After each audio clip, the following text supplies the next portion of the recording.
further understand your disc injury, I think it's really important that you actually have a look and see what a health practitioner would look for with someone with low back pain. So today I'm going to take you through a whole bunch of different tests that we do in clinic and talk about what we look for so you can understand the pain that you're getting in your low back.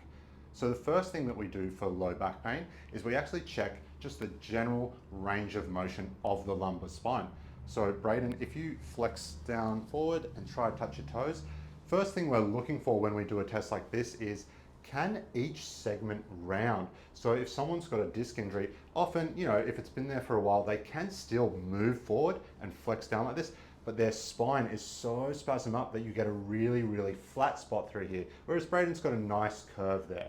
And then we'll come back up, arch back all the way. For a lot of people who have back pain, especially from the disc, this actually feels better. And so that's a tool that we can use to see if this is actually a disc injury. So the next thing we want to check after looking at the lumbar spine, how it's moving, we also want to look at the hip joint because the spine and the hip work really closely together. So please lie down on your back for me.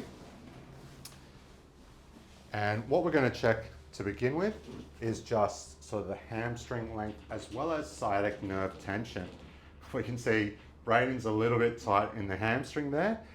So some patients, we can either distinguish, is it actually the nerve? And so if they got pain here in the low back, and to see if it is the nerve, we can then increase the ankle mobility there, and that'll pull on the nerve while not changing the hamstring length. So if I did this and it hurt Braden more, we know that the sciatic nerve is being compressed in the low back. Next, we want to look at hip flexion.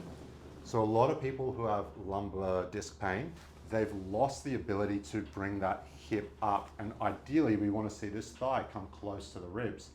Now, why this would be bad, if someone doesn't have that full range of motion through there, and say they were going through a squatting motion, what happens is that will stop there, but to increase the range of motion to get themselves lower, they actually flex through the lumbar spine, which is really bad for disc, especially if you're lifting something heavy as well, which will really increase that pressure.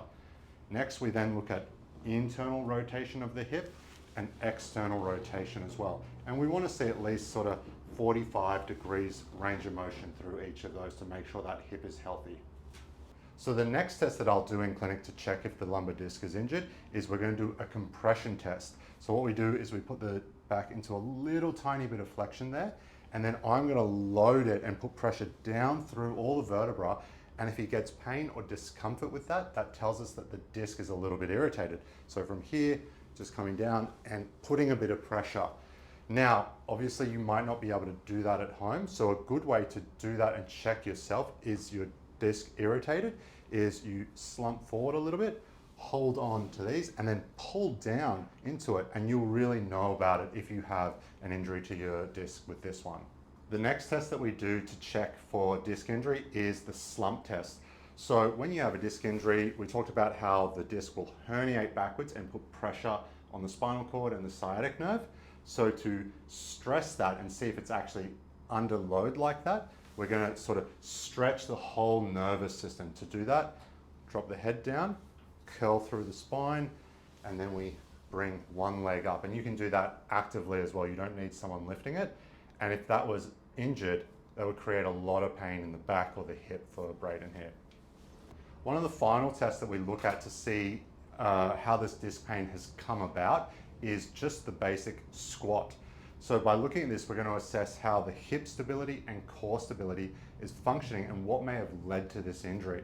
So Braden, if you want to go through a squat, the first thing I look at when doing this, do the knees track nicely, or does it sort of cave in when he does it? Or it could be one side or the other.